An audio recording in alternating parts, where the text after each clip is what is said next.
Assalamualaikum warahmatullahi wabarakatuh. Kembali bersama saya pastinya Satrio di Serat Nusantara.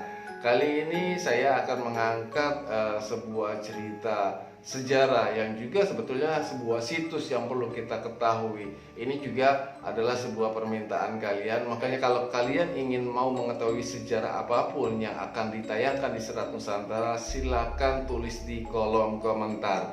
Nanti pastinya saya akan membahas atau menceritakan apa yang ingin Anda ketahui. Nah, sebelum mengikuti cerita dari saya tentang Babat Nusantara ini, jangan lupa like, komen, dan subscribe. Oke? Ikuti terus Serat Nusantara.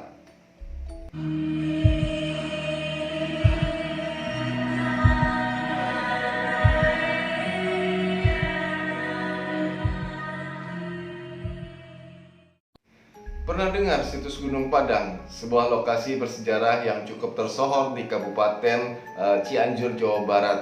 Nah, dengan berbagai pesona uniknya diketahui jika Gunung Padang konon merupakan warisan megalitikum terbesar di Asia dengan luas sebesar 900 meter persegi dan mengalahkan piramida di Mesir. Nah, fakta tersebut tentunya mengejutkan banyak pihak. Pasalnya piramida Giza di Mesir yang disebut paling tua saja usianya 2500 tahun sebelum Masehi. Nah, keterpautan waktu yang cukup jauh itu tentu menyedot banyak perhatian dunia.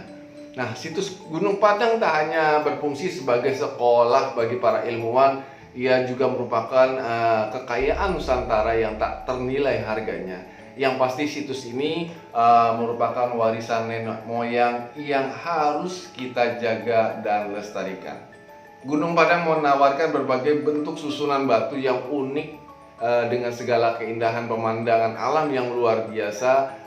Salah satu keunikan dari situs tersebut adalah beberapa bagian batunya bisa mengeluarkan bunyi yang berbeda-beda seperti alat musik dengan ciri khas nada tertentu, sehingga kalau dimainkan dia akan menjadi susunan nada. Sebagian besar perbatuan dari wilayah Gunung Padang merupakan dari jenis basaltis dan sebagian besar berwarna abu-abu gelap. Selain terbesar, situs yang berlokasi di Desa Karyamukti, Kecamatan Campaka, Kabupaten Cianjur, ini juga merupakan mahakarya megalitik tertua yang diperkirakan berusia 8.000 hingga 28.000 tahun, lebih tua dari piramid Giza Mesir, artinya sebelum Masehi. Nah, belakangan situs ini diidentifikasikan sebagai kuil kuno yang 5 teras menyusunnya, di mana pada teras atas atau puncak tertinggi dipercaya oleh warga setempat sebagai tempat untuk bersemedi atau mendalami ilmu pada masa lampau. Para ahli pun mengatakan bukit miring yang menopang puncak situs dibuat oleh manusia pada masa lalu, bukan bagian dari landscape alam berbatu. Di tahun 2012 pernah dilakukan sebuah penelitian mandiri oleh tim dari staf khusus Presiden Susilo Bambang Yudhoyono selama 2 tahun hingga tahun 2014. Dari penelitian yang kini dihentikan itu, diketahui jika radar satelit menangkap sesuatu yang dianggap menghantarkan listrik dari berbatuan di situs Gunung Padang. Ini luar biasa sekali. Nah, selain itu timnya juga menemukan ada chamber atau bilik-bilik cawan raksasa, sungai dan mata air kubah, menara dan aquifer seperti transmitter di lokasi tersebut.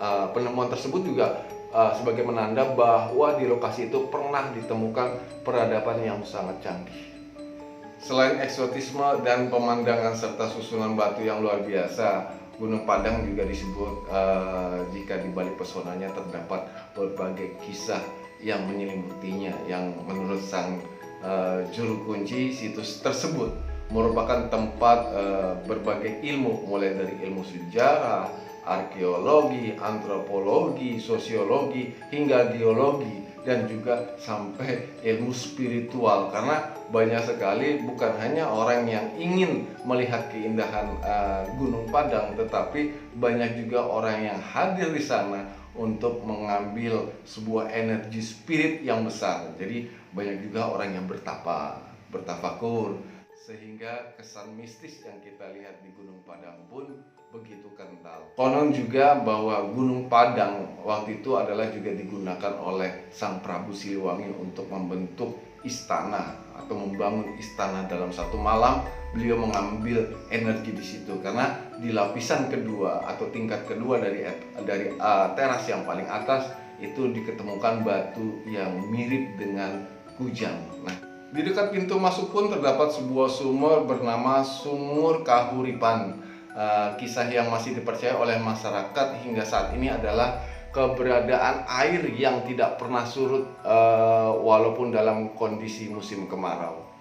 Selain itu, disinyalir jika Gunung Padang jika digali lebih dalam lagi masih akan membentuk struktur yang mirip piramid.